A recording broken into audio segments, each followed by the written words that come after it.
제가 오늘 다루고자 할 거는 사실 어떻게 보면 가명 정보, 가명 처리에 관한 많은 사항들을 오버뷰하는 그런 거로 좀 삼았습니다. 첫 번째 주제로서는 지금 이 발표가 가명 정보에 대한 개인정보법 2차 개정안 검토도 있었기 때문에 그 부분도 간단하게 담았고요. 그 다음에 우리 법상의 가명 정보의 특수한 지위에 대해서도 좀 말씀을 드리고, 세 번째로서는 논란이 많은 이 가명 정보의 활용 범위, 그러니까 통계 작성, 과학적 연구 등의 의미에 대해서, 그리고 민감 정보의 처리에 대해서 간략히 말씀을 드리고, 네 번째에 대해서는 이것도 상당한 그 논쟁이 있는 부분입니다만은 우리 법상 규정되고 있는 가명 정보에 대한 적용 예외, 정보 주체의 권리를 제한하는 이런 권리들이 에 대한 어떤 비교법적 검토를 간단히 해보고요. 실무적으로는 이제 실제로 가명 처리의 수준, 또 위험 관리적 맥락에서 위험 관리적 관점에서 어떻게 가명 정보를 다뤄야 되는지에 대한 실무 사례가 축적이 되어야 되는데, 이거에 대한 이걸 다루고 있는 판결이 있어서 좀 소개해드리고 하고, 여섯 번째로는 제가 오늘 발표에서 상당히 주안점을 두고자 하는 부분인데요. 비정형 데이터에 대한 가명 처리. 이 부분이 사실 최근에 있었던 그 이루다 AI 학습 데이터에 대한 가명 처리에서도 문제가 됐었는데, 이 부분이 어떻게 현실적으로 문제되고 있는지 좀 말씀을 드려보겠습니다. 그리고 일곱 번째는 많은 경우에 보건의료 데이터에 대한 이제 분석이 필요한데요. 이 부분에 대한 가명 처리를 유전체 정보에 대해 한해서 좀 간략하게 말씀드리겠습니다. 그리고 재현이라고 하는 것은 제 개인적인 생각인데요. 결국 정보 주체의 신뢰와 투명성을 어떻게 확보할 거냐, 이 부분에 대해서 말씀드리고자 합니다. 첫 번째는 이제 개인정보법 2차 개정안에 있는 가명 처리 규정을 좀 간단히 보겠습니다. 지금 개정안은 그 기존에 가명 정보의 처리라고 해서 있던 것을 거기다가 개인정보의 가명 처리를 또 추가하는 것입니다. 근데 사실 종래 가이드라인, 종래 실무에서는 사실은 이 조항이 없더라도 이미 적법하게 수집된 개인정보의 가명 처리를 이미 하고 있었습니다. 그래서 어떻게 보면은 실무적으로 인정된 부분을 좀 더 명확히 하는 개정안이라고 볼 수 있는데, 사실 이제 이걸 보다 보니까 제 개인적인 생각입니다만은, 그러면 종래에 있었던 가명 정보의 처리가 무엇이냐라는 사실은 약간의 의문이 생겼습니다. 그러니까 처리라는 것은 데이터 프로세싱 전반에 관한 것이기 때문에 수집 제공을 또 포함하고, 또 통계 작성 등으로 가명 정보를 처리할 수 있다고 하는 현행 규정은, 그러면 이미 가명화된 정보를 어떤 특정 목적, 통계 작성의 목적 등인 경우에 수집 제3자 제공할 수 있다고 해석되는 것이 아닌가, 이렇게 생각이 됩니다. 두 번째는 개인정보의 파기인데요. 지금 파기는 원래는 이제 그러니까 지금법이죠. 개정 아니니까요. 지금법에서는 파기 의무가 없는데, 개정안에서는 처리 목적을 달성한 경우에는 파기 의무를 부여할 수 있도록 21조를 다시 부활하는 그런 조문이 나타났습니다. 그래서 이 부분에 대해서는 앞으로 만약 이 개정안이 통과가 되면 가명 정보의 처리 목적이 유지될 때에는 가명 정보를 계속 보유할 수 있기 때문에, 실무적으로는 어떠한 상태가 가명 정보의 처리 목적이 유지되는 상태로 볼 수 있는지, 이에 대한 판단이 이제 문제될 것 같습니다. 세 번째는 이제 비밀 유지 의무 신설인데요. 가명 정보 결합에 종사하는 자에 대해서 형사처벌 규정이 들어갔습니다. 개인적으로 형사처벌 들어가면 사실은 업무 수행자로서는 좀 부담이 생기죠. 기본적으로 이런 법제는 우리 법제에서 많이 볼 수 있는데, 비밀을 다루는 직무에 있는 자에게 비밀 유지 의무를 신설하고 이를 위반했을 때는 형사처벌을 가하는 부분이 있는데 그런 법들이 있는데, 이것이 가명 정보 결합 업무 수행자까지 확대가 됐습니다. 그 두 번째 파트로는 개인정보보호법상 우리 가명 정보의 특수한 지위에 대해서 한번 말씀드려보겠습니다. 이건 전문가분들께서는 많이 아시고 계시는 부분인데요. 일단 GDPR을 우리가 참고를 했고, 그랬을 때, 그런 관점에서 봤을 때 GDPR상의 가명 정보의 정의와 개인정보보호법상의 가명 정보의 정의가 거의 동일하다고 봅니다. GDPR의 4조 5항 추가에서 가명 정보를 추가 정보 없이는 개인정보가 더 이상 특정 정보 주체에게 귀속되지 않는 방법으로 개인정보를 처리한다고 규정이 돼 있고, 그 전제로서는 추가 정보가 분리 보관돼야 되고 기술적, 조직적 또는 관리적 조치를 받아야 된다라고 규정되어 있습니다. 이 부분은 우리 개인정보보호법에 거의 그대로 수용이 된 바가 있습니다. 그래서 이 가명화의 이제 가명 처리의 구성 요소를 잠깐 보면 이거는 이제 그 워킹 파티 29조 작업반에서 나온 의견서에 있는 건데요. 가명화 요건을 세 가지로 보고 있습니다. 하나는 싱글링 아웃 해가지고 레코드의 전부 또는 일부를 분리. 영어에서는 의견서에서는 아이솔레이트드란 말을 썼는데요. 할 수 있는 거. 그 다음에 링커빌리티, 연결 가능성이 있는 거. 그러니까 두 개 하나의 레코드에 대해서 한 동일한 개인정보 주체에 대해서 두 개 이상의 레코드가 연결될 때 이거를 링커빌리티가 있다고 얘기하고 있고요. 추론이 또 가능한 거, 상당한 정도의 확률로서 다른 속성값들의 값으로 어떤 특정 속성의 값이 추론될 수 있는지 이 세 가지 요소를 보면서 세 가지 요소가 부정이 되면 완전한 의미에 임명하고 그 중에 하나라도 이제 유지가 되면 가명 정보로 볼 수 있겠습니다. 실무적으로는 제가 알기로는 링커빌리티, 연결 가능성을 제거함으로 인해서 하는 방식으로 가명화가 많이 이루어지는 것 같습니다. 그래서 이것도 이제 그 워킹 파티 29의 의견서에 있는 건데 결과적으로 보시면 그 첫 번째 수도니마이제이션 가명 처리에 대해서는 다 싱글링 아웃, 링커빌리티, 인퍼런스 관점에서 다 리스크는 상존하고 있다, 존재하고 있다라고 보고 있고요. 보면은 아래 디퍼런셜 프라이버시, 우리가 차분 프라이버시 또는 차등 프라이버시라고 하는데 차등 프라이버시인 경우에는 상당 부분 리스크가 제어된다라고 보고 있는 부분이 있습니다. 그래서 이렇게 이 노라고 표현된 부분들을 기술들, K 익명성 같은 거 이런 것들을 적절히 사용해서 가명 처리를 맥락에 맞게 전후 사정에 맞도록 처리하는 것이 개인정보 처리자의 과제라고 할 수 있겠습니다. 이렇게 개념상은 저희가 GDPR과 우리 개인정보보호법이 다 동일하다고 보이는데요. 이 체계상의 지위, 가명정보 규정으로 인한 효과에 대해서는 사실은 GDPR과 우리 법이 상당히 다르다라는 것입니다. 그래서 보시면 GDPR 같은 경우에는 그 목적 제한 원칙과 5조의 목적 제한 원칙과 6조의 법적 처리 근거를 엄격히 구분하고 있어서 사실은 이 가명 정보의 규정이 결과적으로 동의 등의 법적 근거를 가지고 처리되는 개인정보는 최초 수집 목적과 양립 불가능한 목적으로 추가 처리될 수 없다는 거에 전제하에서 이렇게 공익상의 기록 보정 목적, 학술적 역사적 연구 목적 등 이런 경우에는 양립 가능한 것으로 간주하면서 이렇게 그런 목적일 때는 추가 처리가 가능하고 그 전제로서는 적절한 안전 조치를 취해야 된다. 이 관점에서 이 가명 정보, 가명 처리를 규정하고 있는 것입니다. 그래서 이 부분이 사실 우리 법하고 좀 많이 다른 것이죠. 우리 법은 뒷장에서 보시면 이것도 아까 말씀하신 건데 이런 이제 그 컴패터빌리티라고 하는 합리적 관련성 범위에서 이제 GDPR은 규정하고 있는 것인데 지금 우리 법은 가명 처리의 효과로서 사실은 이 규정을 두고 있습니다. 그러니까 가명 처리 효과로서 과학적 연구 등의 목적을 위해 동의 없이 가명 처리를 할 수 있다고 규정을 하고 있는 것입니다. 그래서 제 생각으로는 이것이 과학적 연구 목적 등을 위한 가명 처리가 별도의 법적인 처리 근거, 데이터 처리의 법적 근거가 된 것이 아닌가 이렇게 생각이 되고 여기서 조금 주의하고 싶은 것은 말씀드리고 싶은 것은 시행령에서 추가 정보가 불필요할 때에는 추가 정보를 파기하도록 하고 있습니다. 그래서 이거를 보면 몇 가지 생각되는 부분이 있는데 그러면 파기를 안 했을 때 어떤 문제가 생길까 보면은 결과적으로 필요성에 대한 입증 책임이 사실상 개인정보 처리자한테 가게 되는 거 아니냐. 그래서 추가 정보의 관리 소홀로 인한 침해 사고 시 개인정보 귀책 소유가 좀 더 쉽게 인정될 수 있을 여지가 있다. 이렇게 보이고요. 또 하나는 그러면 추가 정보를 불필요할 때는 파기하라고 하는데 추가 정보 파기를 했을 때에 법이 주는 인센티브는 무엇인가 이 부분을 우리가 좀 고민을 해서 실무에 반영할 필요가 있겠다 이렇게 생각이 됩니다.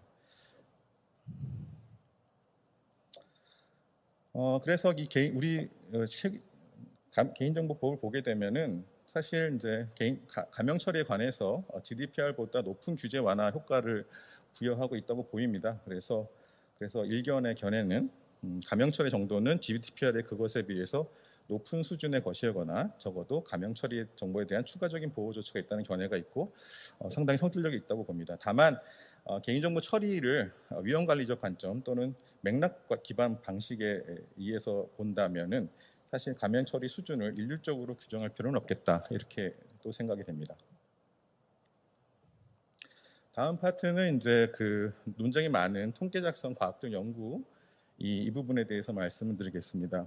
우리나라에서는 다수술적 견해가 사실 이제 상업적 목적의 통계 작성을 허용하고 과학적 연구에는 산업적 연구가 포함된다는 것이 다수술적 견해라고 생각합니다. 이것은 사실 입법자가 개정 취지에 밝힌 바가 있고 또 유사한 법인 관련법인 신용정보법에서 그렇게 규정하기 때문에 사실 되어 있는데 사실 EU에서는 사실 이러한 견해에 대해서 좀 반발하는 견해도 많습니다. 그러니까 공익적 목적 연구 또는 사적 연구라도 사회적인 공유 가능한 연구에 한정이 돼야 된다는 견해도 강합니다. 그래서 이 취지가 GDPR의 취지가 결국은 EU의 과학적 기반을 도모하고자 하는 유럽 기능조합의 취지를 반영했기 때문에 이렇게 한정 해석해야 한다는 것이고요. 그래서 이 부분은 사실 입법적으로는 제가 볼 때 상업적 목적의 통계 작성도 입법적으로는 허용이 돼 있고 산업적 연구도 워낙 그 정부의 가이드라인과 학설이 포함된다고 보고 또 관련법인 신정법에서 그렇게 돼 있기 때문에 사실 이러한 목적의 범위에서 연구가 감형 처리가 허용되는 거로 해석할 수밖에 없지 않나 이렇게 생각이 되고 이것은 입법자의 결단 내지 입법 정책의 문제라고 생각이 됩니다. 근데 그래서 저는 이제 입법적으로는 어쨌든 정리가 됐지만 이 입법적으로 정리된 것 외에 결국은 정보 주체의 신뢰, 어떤 호응, 어떤 지지를 받아야 되는데 그러려면 결과적으로 투명성과 공익성을 확보해서 감형 처리에 대한 국민의 공감 내지 동의를 얻는 방향으로 점차적으로 좀 시행되는 거 아닌가. 그래서 어떤 베스트 프랙티스를 우리가 이렇게 만들어내는 그런 과정이 필요한 것이 아닌가 이렇게 생각이 되고요. 여기서 제가 본 것은 영국의 이제 NHS, 영국이 자랑하는 의료 시스템인 영국의 NHS하고 옛날에 딥마인드하고 급성 신장 질환에 대해서 그 정보 공유를 하면서 이렇게 미리 탐지하는 그런 시스템을 개발하려고 했었습니다. 근데 이것들이 사실 그 정부 주체한테 동의를 받고 수행된 건 아니었거든요. 다만 법적인 근거는 있었습니다. 근데 그렇다 하더라도 법적으로는 크게 문제되지 그러니까 법적으로는 불법이라고 볼 수 없었지만 결국 환자들의 어떤 동의, 어떤 지지 이런 걸 못 받았기 때문에 결국 이 사업이 좀 무산되고 정부 감사를 받게 되는 그런 케이스가 있었습니다. 그래서 이런 걸 볼 때 법적인 근거가 적법 처리라 하더라도 일반 시민과 공감의 지지 이런 것들이 필요한 것이 아닌가 이런 생각이 들고요. 같은 맥락에서 영국 ICO도 그런 지적을 한 바가 있습니다. 민감 정보의 감형 처리는 사실 이제 실무적으로 사실 민감 정보의 대표적인 의료 데이터에 대해서 감형 처리를 하고 있기 때문에 문제는 없는데 법적으로 조금 문제가 있는 거 아닌가 해서 제가 쓴 건데요. 결과적으로 민감 정보는 현행법상 별도의 동의 또는 법령의 규정이 없으면 처리할 수 없다고 했는데 이때 법령이 개인정보보호법 자신을 가리킬 수 있냐 이 문제인 것 같습니다. 그래서 보통 이렇게 법령 자기 법에서 법령이라면 타 법령을 의도하게 되는데 사실은 해석하려면 개법법 자신을 가리켜야 한다고 했을 수가 있고 그래서 지금 현행 그 법제는 시행령 18조를 조금 뒷장으로 하겠습니다. 시행령 18조를 약간 기교적으로 설계를 해서 문제를 해결하는 바가 있는데요. 사실 그것보다는 법 자체를 좀 잘 정리해서 해보는 게 어떤가 이런 생각이 듭니다. 법원도 이 부분에 대해서 약간 좀 혼란된 부분이 있습니다. 뒤에 소개하겠지만 약학정보원 사건에서 23조에 해당하지 않으면 위법하다라고 하면서도 추가적으로 18조 제3자 제공에 대한 규정을 다시 한번 살펴봄으로 인해서 약간의 혼란이 있었다라고 말씀드리겠습니다. 그래서 네 번째 주제로 가면은 이제 그 적용 예외 규정들인데요. 그 열람권, 정적권 이런 부분인데 이것들은 GDPR에서는 다 개별 입법, 데로게이션으로 다 허용되고 있는 부분입니다. 근데 우리 법하고 좀 다른 게 그 GDPR에서는 이것이 이런 적용 요인을 할 때 개인정보 정보 주체 열람권을 제한할 때 그 비례성과 필요성의 요건을 부여하면서 사실을 규정하고 있습니다. 근데 우리 법에서는 그냥 그런 권리들을 적용이 안 된다. 단순하게 처리하고 있죠. 이거에 대해서 사실 정보 주체에 불만이 있을 수 있고 이것들은 조금 요건을 갖춰서 어떤 상황에서 정보 주체 권리가 제한될 수 있다. 이렇게 하는 것이 바람직하지 않나 이런 생각이 듭니다. 예를 들어 추가 정보가 제거된 상태, 추가 정보가 삭제된 상태에서는 사실은 이제 특정 정보 주체를 이렇게 지목하기가 어려우니까 그런 경우에는 당연히 좀 정보 주체 권리가 제한되겠죠. 이런 어떤 요건들이 좀 있어야 되는 것이 아닌가 이렇게 생각이 됩니다. 같은 맥락에서 프랑스나 독일 이런 나라들이 다 이제 어떤 요건을 두어서 정보 주체 권리를 제한하는 그런 규정들을 두고 있습니다. 아까 모두에 말씀드린 건데 사실 이제 그러면서 우리 법은 이제 비례성, 필요성의 요건이 없이 열람권들을 제한하고 있다는 것이 좀 개선될 필요는 있지 않나 이렇게 생각이 되고, 최근에 개인정보 분쟁조정위원회에서 정보 주체의 정보가 가명 정보로 처리되기 이전에 자신의 개인정보에 대한 가명 처리 정지를 요구할 수 있다는 어떤 조정안을 냈고 피신청이 수용한 바가 있습니다. 그래서 이건 입법적으로 이 정도까지는 수용될 수밖에 없다고 보이는데, 결과적으로 일정 부분 가명 정보 처리 전까지는 정보 주체의 처리 정지권이 허용될 수 있겠다 이렇게 생각되고, 다만 이러한 이제 결론에 대해서 그러면 이제 데이터 수집에 있어서 정보 주체가 어떤 특정 정보 주체가 데이터 수집을 거부하게 되면 데이터 수집에서 어떤 바이어스가 생겨서 데이터 분석이나 어떤 뭐 AI 학습 데이터에 있어서 바이어스의 문제가 생기는 거 아닌가 이런 문제가 있는데, 그거는 좀 별도로 해결할 수밖에 없지 않겠나 이렇게 생각이 됩니다. 그 다음에 제가 이제 실무력으로 이제 문제된 가명 정보의 수준, 판결례를 간단히 설명을 해드리겠습니다. 이거는 소위 약학정보원 사건이라고 하거나 또는 IMS 헬스 사건이라고 하는데, 이게 이제 민사적으로는 서울고등법원까지 올라있고 판결이 나와 있고 이것이 대법원에 올라간 상태고요. 그다음에 형사적으로는 지금 2심에 계류 중일 겁니다. 그래서 아직은 판결이 확정되지 않은 상태이긴 합니다만, 이것이 사실 약국에 있는 처방전 정보가 국내에 이제 IMS 코리아를 거쳐서 미국에 있는 IMS까지 이렇게 전달된 상황이고, 그 처방전 정보는 환자의 주민번호, 성별, 생년월일, 뭐 온갖 그 민감한 정보가 다 있는 것들이 사실은 제공이 됐었습니다. 이 케이스에 대해서 거의 우리나라 국민 전북의 데이터가 사실 간 거기 때문에 문제가 됐었는데, 이 케이스에서는 환자의 주민번호 등에 대해서는 일정 정도 암호화가 돼 있습니다. 암호화가 돼 있는데 문제는 암호화 수준이 법이 허용하기 어려운 거였다는 거죠. 그래서 이 부분을 좀 보면은 일기 암호화가 있었는데, 일기 암호를 이렇게 보시다 보면 간단한 알고리즘입니다. 그래서 이 부분에 대해서는 뭐 자료를 보시도록 하고요. 보면은 간단한 암호화였기 때문에 사실 이건 수사기관이 결과만 보더라도 주민번호를 복호할 수 있었다고 합니다. 그래서 이런 일기 암호화는 사실은 법에서 허용하는 가명 처리라고 볼 수 없는 것이고요. 두 번째 2, 3기 암호화가 있는데, 2, 3기 암호화는 주민번호나 또는 주민번호가 아닌 성명, 생년월일, 성별에 대해서 해시 함수인 #512를 돌려서 일방향 암호화를 한 것입니다. 이 부분에 대해서는 일정 정도 우리 법에서 허용하고 있는 가명 처리가 됐다라고 볼 수 있죠. 근데 이 2기 암호와 3기 암호를 보면은 매칭 테이블이 다 존재했던 것입니다. 그러다 보니까 법원은 이것을 적절한 가명 처리라고 볼 수 없다 이렇게 판단을 한 것이죠. 결과적으로 1기, 2기, 3기 암호화 모두가 사실은 가명 처리로서는 요건이 부적합한 것이고 우리 법에서 허용할 수 없다. 즉 이 정도의 지금 프랙티스로는 사실은 가명 처리에 대해서 일반 대중의 어떤 걱정, 우려 이런 부분을 사실은 쉽게 잠재우기가 어려운 상태인 것이죠. 그래서 법원 판단은 제가 말씀드린 대로 모든 이제 그 가명 처리 암호화 방식에 대해서 부정적인 견해를 보였습니다. 그리고 이제 더 넘어가서 추가적으로 18조 9법인데요. 18조 2항 4, 5 주장도 판단을 하는데, 여기서 제가 주목하고자 하는 부분은 개인정보법 18조 2항 4, 5는 개인정보를 적법하게 수집했음을 전제로 한 것이다. 그래서 수집 당시부터 적법 처리를 못했기 때문에 이 18조 2항 4, 5가 적용이 안 된다라고 보고 있고, 또 식별이 불가능한 상태로 정보가 제공된 것도 아니다. 이 조문에 대해서는 과거에 이제 이것이 익명화 수준까지 규정한 것이냐, 가명화 수준에 그치는 것으로 족할 수 있는 것이냐 이렇게 논쟁이 있었는데, 어쨌든 이건 매칭 테이블이 있어서 식별이 됐기 때문에 이 규정이 적용되지 않는 것으로 정리가 됐습니다.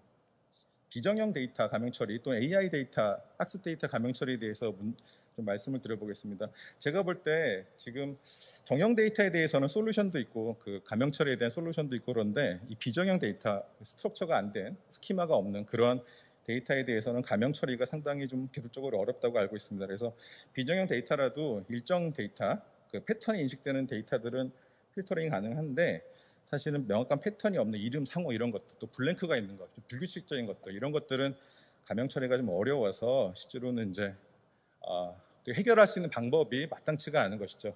정말 해결하고자 한다면 사람이 수작업으로 하나하나씩 정리할 수밖에 없는 그런 상태가 되고, 또 영상 정보의 가명 처리도 문제가 되고 있는데, 이 부분은 이제 보건의료 가이드라인 보면은 일정 정도 규정을 두고 있는 바가 있습니다. 그래서 그거를 참고하시도록 하고요.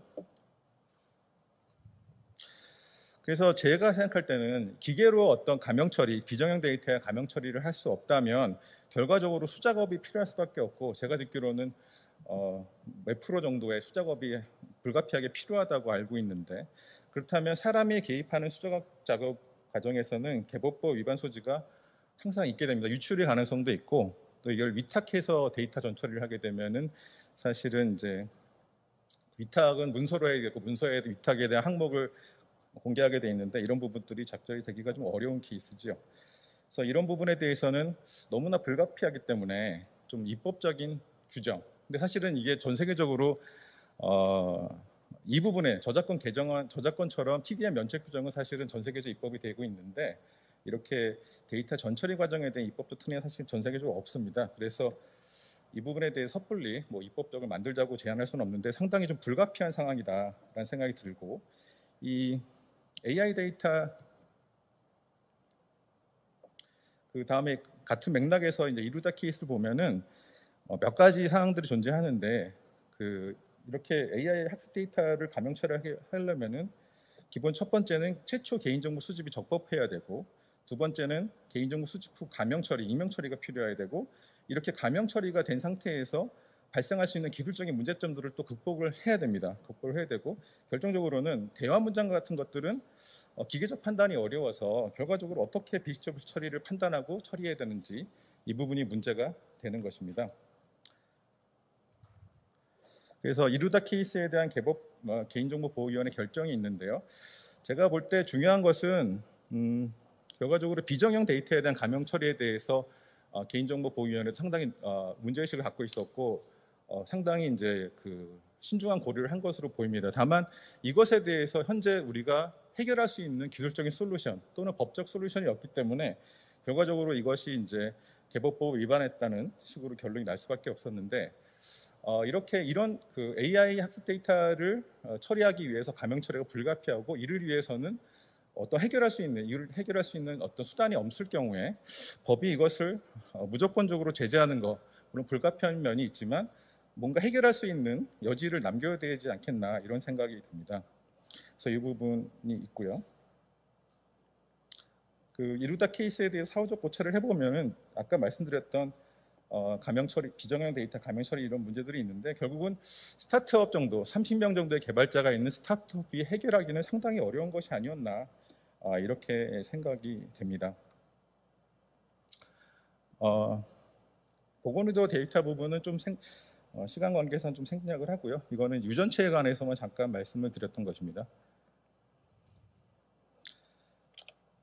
결론 부분은 이제 제가 볼 때 기술적 수준에 대해서 우리가 어떤 요건을 둬서 안전성 또는 신뢰성을 확보하자는 것은 적어도 입법적으로 많이 세팅이 된 것이 아닌가, 이렇게 생각이 되고요. 결과적으로 법적으로 어떤 정책을 만들었음에도 불구하고 이 정책이 실현되기 위해서는 대중의 신뢰, 믿음, 이런 지지들이 필요한데, 이런 것들을 어떻게 확보할 것인가의 문제가 발생하는 것 같습니다. 그래서 국내에서 발생했던 약학 정보, 인터 케이스 보면은 정보 조치가 가명 정보 처리에 대해서 현황을 전혀 알 수 없었던 그런 사례들입니다. 그래서 이런 부분들, 즉 가명 처리가 어떻게 진행되고 있는지 고지 또는 공개, 이런 부분들이 확보가 돼야 되지 않는 것이 필요하지 않겠나, 이렇게 생각이 들고, 일본 개법법도 그런 취지가 법에 규정이 돼 있고요.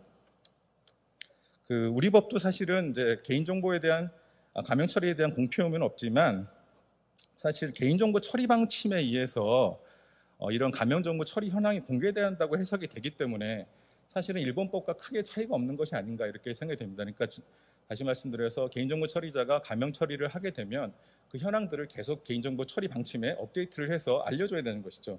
그러면 만약에 이게 이런 식으로 된다고 보장할 수 없지만, 이렇게 투명성 있게 공개를 하게 되면 이 부분에 대해서 논쟁이 벌어질 수 있죠. 이런 가명 처리에 대해서 반대하는 세력이 있을 수 있게 됩니다. 그러면 이거에도 논쟁을 하게 되고 어떠한 이제 결론이 나게 되겠죠. 그러면 이것들이 축적이 되면 하나 유스 케이스가 되고 베스트 프랙티스가 돼서 우리가 이제 가명 정보를 처리할 때 어떤 그 관행이 형성되게 됩니다. 이 관행을 이제 대해서 대중들이 믿고 신뢰할 것인가, 이 부분이 이제 우리가 달성돼야 될 정책적 목표인 것이죠. 그래서 이런 식으로 어떤 모범 관행 이런 것들을 설정하는 것이 가명 처리의 어떤 원활한 활성화 방안과 어떤 대중의 신뢰성을 확보하는 방책이 아닌가 이렇게 생각이 됩니다. 이상으로 발표를 마치겠습니다. 감사합니다. 토론자로는 서울 아산병원 빅데이터 연구센터의 유소영 교수님, SKCNC 전철이 그룹장님, 한국인터넷진흥원 심동욱 데이터 안전활용단장님께서 참여해 주셨습니다. 네, 안녕하세요. 서울아산병원 울산의대에서 정책을 담당하고 있는 유소영입니다. 오늘 저는 토론에서 다음과 같은 주제를 중심으로 말씀드리려고 하는데요. 보건의료 분야에서 과학지원구의 특성에 따른 관련 법령 간의 쟁점에 대한 부분들을 살펴보려고 합니다. 첫 번째, 의료 분야에 대한 그 과학지원구의 특성이 있고요. 이에 따라서 지금 감염처리 특례에 대한 쟁점들이 있다고 생각합니다. 첫 번째, 저는 굉장히 중요한 보도자료를 하나 가져왔는데요. 2020년 4차 산업혁명위원회에서 조사한 서베이 결과에 따르면은 1000명 이상의 일반인 그리고 전문가 270명 정도가 이제 가명 정보로 본인의 정보를 처리를 할 때 정보 주체가 본인의 정보를 제공할 의사가 있는지에 대한 그런 설문조사 결과였었습니다. 우리가 예상하기로는 보건의료 데이터는 민감 정보이기 때문에 정보 주체가 본인의 정보를 제공하지 않을 것이라고 예상하는 사람들이 많았는데, 오히려 보건의료 데이터는 공공서비스 개발 목적이나 공공기관의 연구 목적보다도 훨씬 더 높은 수준에서 보건의료 기술 개발을 위해서 본인의 정보가 가명 처리돼서 제공하는 것에 동의한다라는 응답이 많았습니다. 이는 보건의료 데이터 분야에 그만큼의 그런 기대와 또 믿음, 신뢰가 어느 정도 반영된 것으로 저는 보고 있는데요. 그만큼 필요하다라는 거죠. 이 보건의료 데이터에 대한 부분들은 최근에 2021년 그 개인정보보호위원회와 복지부가 공동으로 발표한 보건의료 데이터 활용 가이드라인에 따라서 우리가 개정된 개인정보보호법에서 이야기하는 과학적 연구라고 하는 것에 사실은 과학적 연구의 그 방법론을 개정법에서는 이야기를 하고 있었습니다. 기술의 개발과 실증, 기초연구, 응용연구 및 민간 투자연구 등 과학적 방법으로 적용되는 연구라고 했는데, 여기서 궁금했었던 것이 산업적 연구가 포함되는지 여부였는데요. 이 보건의료 데이터 활용 가이드라인에서는 산업적 연구 목적이 포함된다라고 되어 있고, 그리고 보건의료 데이터, 그러니까 다시 말해서 이러한 보건의료 데이터를 기반한 연구들도 과학적 연구에 포함되어 있고, 그 예시에 대한 부분들도 뭐 소프트웨어를 개선하는 연구들 혹은 약물에 대한 부분들을 평가하는 연구들, 이런 것들이 구체적으로 기술이 되어 있었습니다. 그 의료 데이터의 그 굉장히 중요한 부분들은 다른 연구들도 비슷하겠지만, 의료 데이터 같은 경우는 굉장히 하나의 전 주기적인 그 과정이라는 게 굉장히 중요합니다. 의료 데이터가 연구 개발을 하기 위해서는 프로토콜에 따라서, 다시 말해서 연구 계획서에 따라서 선정과 제외 기준이 있어야 되고요. 이 선정 제외 기준에 따라서 데이터를 선정을 하게 됩니다. 그리고 나서 파일럿 테스트를 통해서 연구를 진행하고 개발하고, 그리고 결국에는 환자와 또 그 환자에게 그 소프트웨어나 의료기기가 오고 혹은 약물을 통해서 치료를 받는 그런 기회가 주어지죠. 그래서 결국 상용화가 굉장히 중요할 수밖에 없는 그런 전 주기적인 그런 쟁점들이 있다라고 저는 생각합니다. 이번에 개정된 개인정보보호법 개정안에서 보면은 다음 같은 사항들이 명시가 된 점이 굉장히 뜻있다고 생각하는데요. 개인정보 처리자는 통계 작성, 과학적 연구, 그리고 공익적 기록 보존을 위해서 정보 주체 동의 없이 개인정보를 처리하거나 개인정보를 가명 처리하거나 가명정보를 처리할 수 있다라고 되어 있습니다. 그러니까 처음에 있었던 가명정보를 처리할 수 있다라는 것은 마치 가명정보로 되어 있는 상태를 처리할 수 있다라는 것처럼 느낄 수가 있어서 첫 번째 조금 더 분명한 단서를 이번에 주었다고 저는 생각하는데요. 개인정보를 가명 처리하거나라고 하는 부분들이 들어왔습니다. 이 부분이 저희 보건의료 데이터 과학적 연구를 수행하는 데 굉장히 필요한 이유 중에 하나는 다음같이 처음에 제가 말씀드린 것처럼 그 연구계획서에 따라서 그 선정과 제외 기준에 대한 데이터 선정을 처음 시작했었을 때 이런 개인정보를 가명 처리하는 과정이 필요합니다. 그러니까 EMR이라든지 팩스 같은 그리고 진료 기록 자체에 대한 부분들에서 선정 제외 기준에 맞춰서 데이터들이 감형 처리되고 연구가 진행이 돼야 되는 건데 이것을 처음 볼 때는 개인정보인데 이것을 처리하는 과정들이 들어가죠. 그래서 개인정보를 감형 처리하거나라고 하는 이 전제 조건이 하나 더 들어온 것이 굉장히 그 의료 분야에서는 분명하게 명시된 부분들이 굉장히 유용하다고 생각합니다. 다만 걱정되는 부분들이 아까 전 변호사님께서도 말씀하신 것처럼 이 보건의료 데이터 활용 가이드라인에서는 그 보건의료 데이터들을 감형 처리할 때 이 감형 처리를 하는 데이터 담당 부서라고 하는 부서, 그러니까 다시 말해서 연구자가나 개발자가 아닌 트루스트 썰드 파티 혹은 어니스트 브로커라는 개념으로 부르는 제3자가 처리하는 것에 대한 부분들을 권고를 하고 있습니다. 이렇게 데이터 담당 부서를 통해서 처리한다라고 한다면 혹은 데이터 담당을 할 수 있는 어떤 사람을 통해서 처리한다라고 한다면 개인정보의 감형 처리를 위한 개인정보의 위탁이나 제공이나 공유가 필요하게 돼서 이에 따른 또 어떠한 허용들이 필요하게 되는 그런 쟁점들이 저는 있다라고 판단하고 있습니다. 그래서 이 부분에 대한 쟁점들을 살펴보자면 과학연구 수행을 위해서는 연구 대상자 선정이 필수적이고 이 선정 기준에 맞도록 그러니까 다시 말해서 연구 계획서에서 기재된 선정 제외 기준에 따라서 이것을 감형 정보를 처리하기 위해서는 개인 정보를 보고 감형 정보를 처리하는 그 절차가 필요합니다. 그래서 말씀드린 것처럼 개정안에 명시되어 있는 감형 정보를 처리하는 것이 추가적으로 포함된 것은 적절하다고 판단되어지고요. 또 이를 위해서 또 보건의료 데이터 가이드라인, 활용 가이드라인에서 명시되어 있는 그러한 또 데이터 담당 부서에서 처리되는 것이 권장됨에 따라서 감형 정보의 처리에 대한 부분들을 개인정보의 감형 정보의 목적의 처리에 대한 부분들에서 감형 정보를 제공하고 위탁하는 등의 그러한 허용들이 필요할 것으로 생각합니다. 이어서 그 두 번째 부분에 해당되는 개정된 개인정보보호법과 우리가 그 보건의료 데이터들을 포함해서 연구를 진행할 때 생명윤리 및 안전에 관한 법률이라고 하는 또 복지부의 법을 따르게 되어 있습니다. 이 두 법안의 정합성에 대한 부분들도 굉장히 큰 부분이라고 생각합니다. 이번에 개정안에서 말하고 있는 부분들 중에 하나가 정합성에 대한 부분들을 이야기를 하고요. 그리고 또 중요한 부분들 중에 하나가 정합성에 대한 부분들이 개인정보에 관련해서 다른 법률에서 제정하거나 개정할 때는 이 개인정보보호법 목적과 개인정보보호 원칙에 맞도록 하여야 된다라는 부분들이 있고 또한 개인정보에 관련해서 이 법과 다른 법률이 경합하는 경우에서는 이 개인정보보호법이 우선 적용된다. 다만 다른 법률에서 적용하는 것이 정보 주체의 개인정보 보호에 유리한 경우에서는 그 법을 따른다라고 되어 있어서 정보 보호가 그 보호에 유리한 측면으로 보수적으로 이 개정안에 대한 부분들이 명시가 되어 있는 부분이라고 생각합니다. 우선 생명윤리 및 안전에 관한 법률이라고 하는 임상연구의 특별법, 다시 말해서 감염정보 특례 조항에 따라서 처리할 때 과학연구 목적으로 수행할 때는 개정된 개인정보보호법도 중요하지만 임상연구이기 때문에 생명윤리 및 안전에 관한 법률도 보아야 되는데 이 두 법 간의 지금의 정합적인 문제가 있습니다. 우리가 개정된 개인정보보호법에서 말하고 있는 개인정보보다 생명윤리법에서 말하고 있는 개인정보가 훨씬 더 넓은 범주인 게 특징 중에 하나이고요. 이 생명윤리 및 안전에 관한 법률에서 말하고 있는 개인정보라고 하는 것은 개인에 관한 정보, 그러니까 모든 정보에 포함되는 굉장히 넓은 범주로 포함이 되어 있습니다. 단순히 개인을 식별하지 않는가, 그렇지 않은가의 의미보다 훨씬 더 넓은 범주에 포함되는 개념이고요. 또 개인정보 안에는 개인 식별 정보라고 하는 것을 두어서 어떻게 보면은 생명윤리 및 안전에 관한 법률의 개인 식별 정보는 개정된 개인정보보호법에서 말하고 있는 감옥에 해당되는 성명이나 주민번호, 이 영상 등을 통해서 개인을 알아볼 수 있는 정보와 유사한 개념을 갖고 있는다는 게 특징 중에 하나입니다.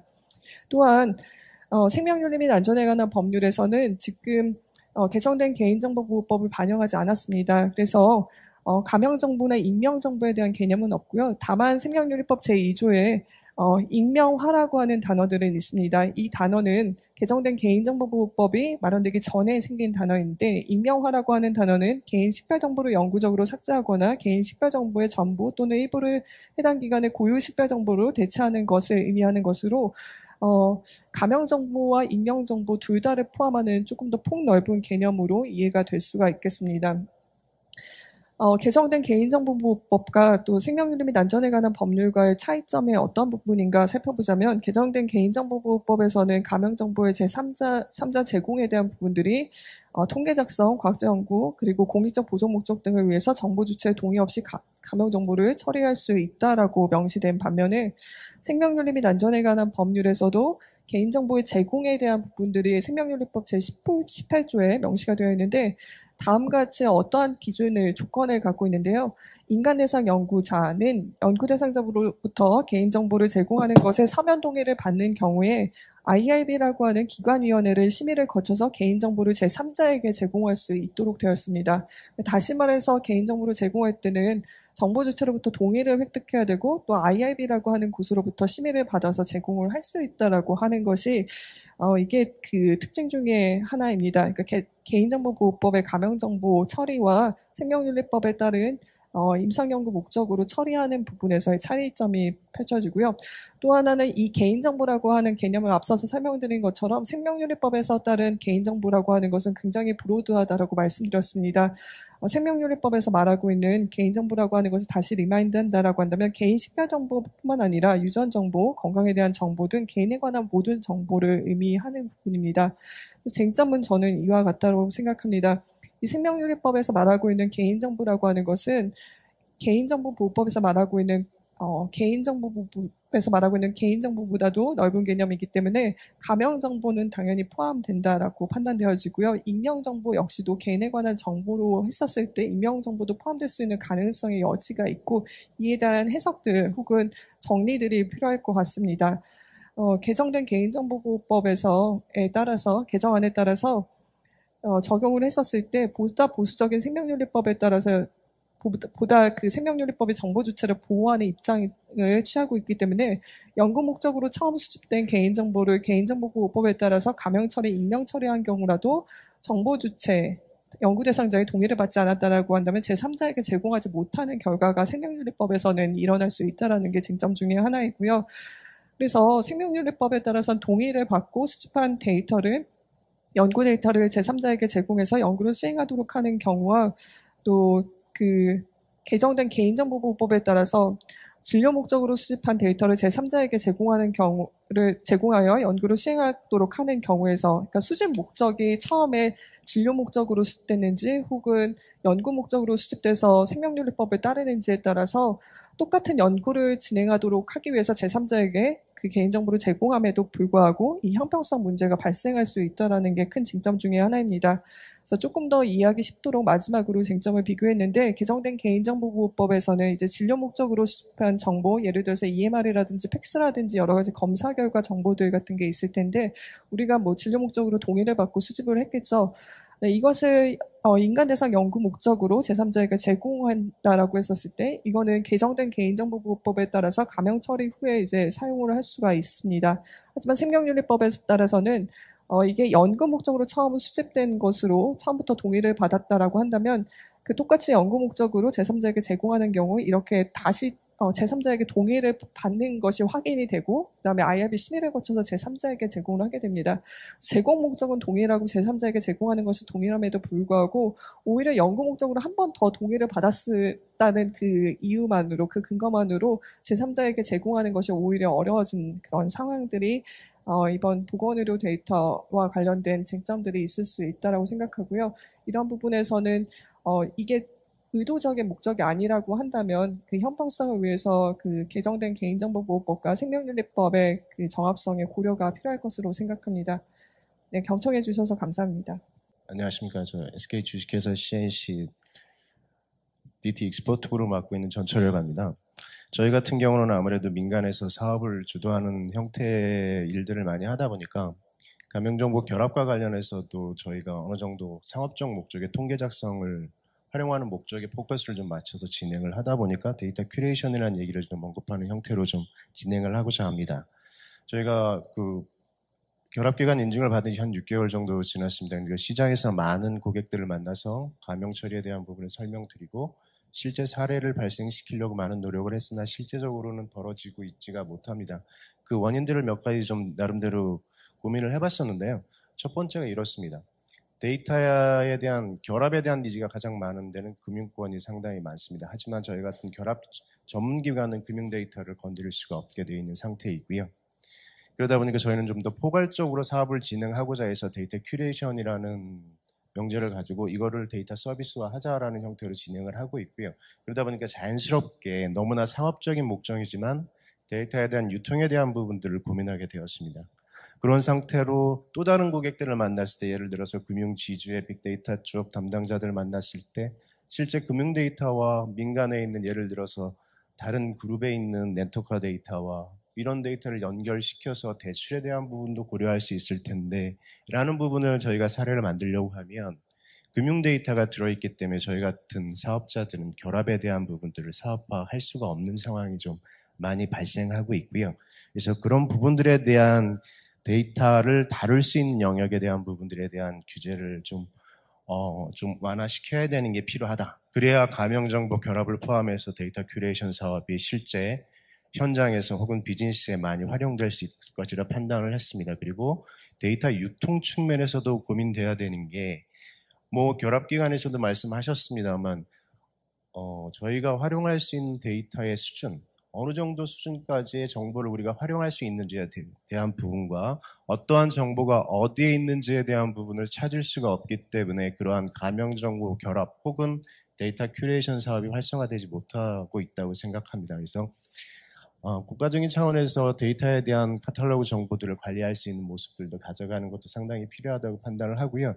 더군다나 저희도 내부에서 저희 그룹 내부에서 관계사 간 데이터를 결합을 시키려고 할 때 이 데이터에 대한 가치를 어떻게 평가하고 실제 노데이터와 통계 데이터에 대한 부분을 가격을 어느 정도 수준으로 책정해야 될지에 대한 부분들에 대해서 많은 시장에서의 혼란성이 있어서 그런 부분도 많이 좀 가이드라인이든 혹은 어느 정도 참고할 수 있는 자료들이 공유가 되고 이러한 것들이 지속적으로 시장이 공표가 되면서 활성화를 이루어 나가야 되지 않을까 하는 측면에서 언급을 했고요.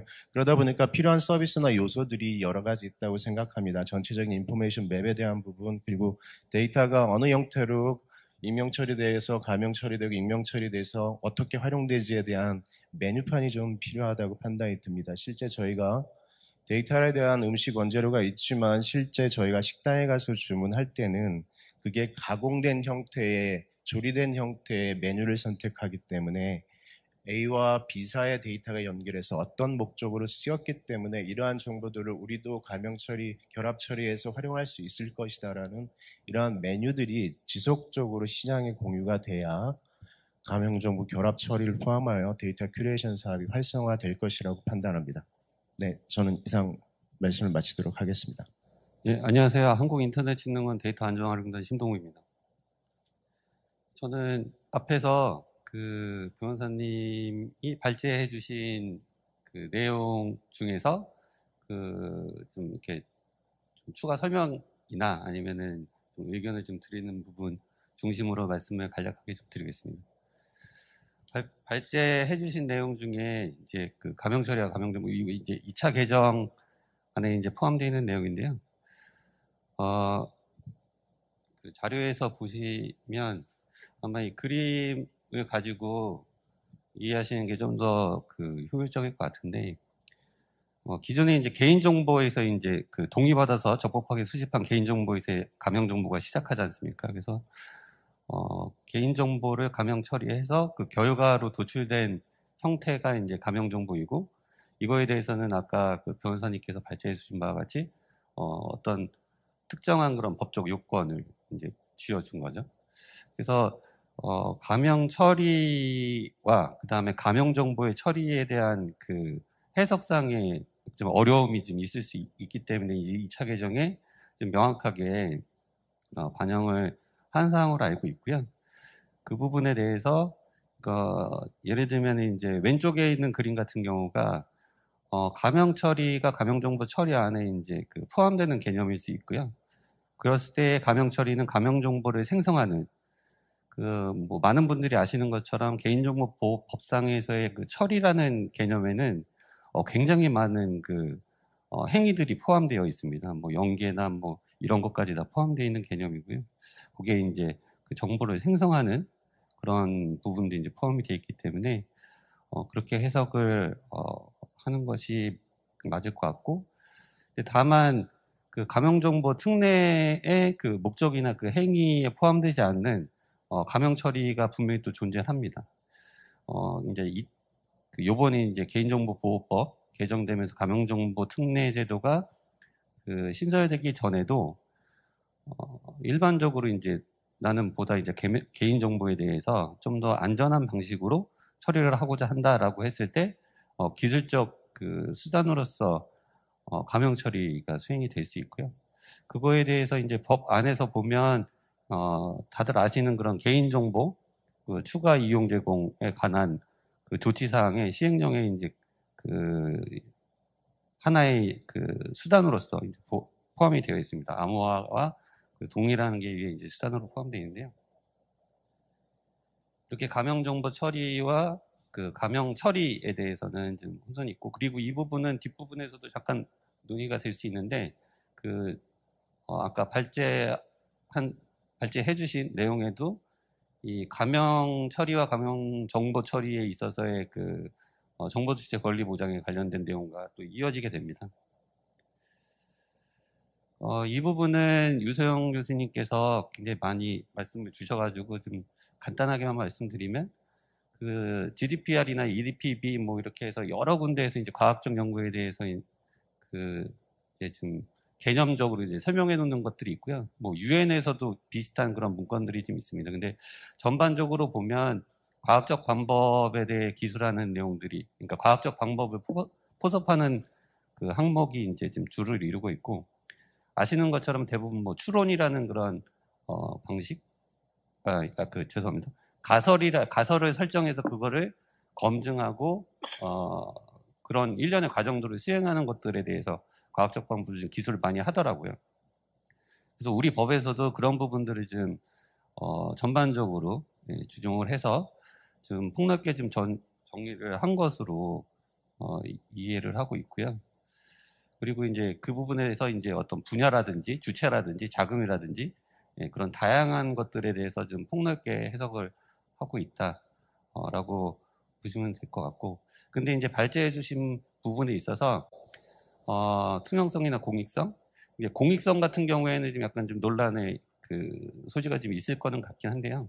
투명성 같은 부분은 당연히 이제 앞으로도 계속 좀 살펴봐야 되는 항목이고, 예를 들면 이거를 좀 그 현장에서는 좀 부담스러워 할 수 있지만 감염정보 결합할 때 예를 들면은 그 목적에 대한 그 증빙 서류, 그러니까 과학적 연구면 그 목적, 과학적 연구를 목적으로 하는 것들에 대한 뭐 예를 들면 연구 계획서라든지 이런 증빙할 수 있는 서류에 대해서 이제 같이 제출하도록 하는 그런 노력들, 그리고 그 부분이 발제해 주신 내용처럼 그냥 일반 그 정보 주체에게 지금 잘 설명돼서 전달될 수 있도록 해주는 노력은 당연히 필요하다고 봅니다. 민감 정보 부분은 아까 발제하신 내용이랑 뭐 크게 다르지는 않고요. 여기에서 두 번째 동그라미 자료의 두 번째 동그라미 같은 경우에 저희가 작년부터 이제 그 감염 정보 관련된 그런 논의들을 지금 진행을 해봤을 하는 과정에서 이제 감염 정보라는 게 일단 추가 정보라는 특성을 배제하고 나머지 이제 그 보통 이제 그 속성 정보라고도 이제 하는데, 그 데이터들이 결국에는 특정 개인의 정보 주체를 이제 그 알아볼 수 없는 형태여야 되는 거죠. 그래서 그렇게 됐을 때 그러면은 과연 우리가 기존 그 개인정보법 민감정보 관련된 그 조항에서 보호하고자 했던 민감정보와 이게 동일한 민감정보로 볼 수 있느냐, 그런 부분들에 대한 좀 의견들이 뭐 구체화되진 않았지만 일부 좀 교환된 사례가 좀 있거든요. 그래서 이런 부분들은 좀 더 관련된 전문가분들이랑 좀 추가적으로 연구를 좀 해볼 필요가 있지 않겠느냐라는 생각을 하고 있고요. 정보 주체 권리 보장 관련해서도 아까 그 감염 처리와 감염 정보 처리 관련된 내용과 그 설명과 유사합니다. 이게 감염 정보 같은 경우에는 추가 정보가 복원의 특성이 있기 때문에, 복원이라는 의미는 결국에는 제식별의 이제 의미이고, 그래서 복원의 특성이 있으니 복원을 시키지 않으면은 이게 정보 주체 권리 보장이 제한이 되게 되어 있습니다. 그래서 그 정보 주체 권리 보장을 위해서 이 제식별 행위를 이제 허용을 하는 방향으로 갈지, 아니면 그런 그러니까 정보 주체 권리 보장을 위한 제식별로 인해서 또 거기에서 이제 발생할 수 있는 뭐 그 오용이라든지 아니면은 위험성이라든지 이런 부분들도 같이 좀 균형적으로 좀 고려를 해볼 필요가 있지 않겠느냐 라는 말씀을 좀 드리고 싶고요. 그래서 이 부분도 둘 다 중요한 그 가치이기 때문에 제가 보기에는 이게, 그리고 기술적으로도 그다음에 절차적으로도 좀 같이 종합적으로 고려돼야 되는 상황이 아닌가라는 생각이 있습니다. 그리고 비정형 데이터는 제가 이제 그 법 시행 관련돼서 그 이제 관련된 사업들을 이제 집행을 하는 입장에 있다 보니까 이 부분도 이제 그 법제도라는 게 기술적으로 많이 준비가 된 상태에서 이제 그 시행 관련된 기술들이 많이 서포트가 되면은 좋을 것 같은데, 발제해 주신 부분처럼 아직 이런 것들이 좀 더 자동적이고 그 다음에 좀 더 손쉽게 처리할 수 있는 그런 기술들이 그렇게 충분하진 않다라고 보입니다. 특히 이제 그 말씀 주신 비정형 데이터 관련된 부분은 더 이제 충분하지 않다라고 볼 수 있는데요. 그게 이제 이루다 같은 케이스에 있어서도 지금 사회적으로 부각이 좀 된 부분이 있는데, 그래서 이제 관련된 부처나 이제 그 기관에서 투자들을 좀 많이 하고 있습니다. 그래서 개인정보이나 과기부에서도 관련된 R&D를 이제 올해부터 투자를 이제 적극적으로 하기 시작을 했고요. 그리고 이제 4차 회의에서도 얼마 전에 감염정보 활용 촉진 대책을 이제 그 발표를 했는데, 여기에서도 비정형 데이터에 대한 감염처리 기술 개발에 대한 그 요구를 이제 한 바가 있습니다.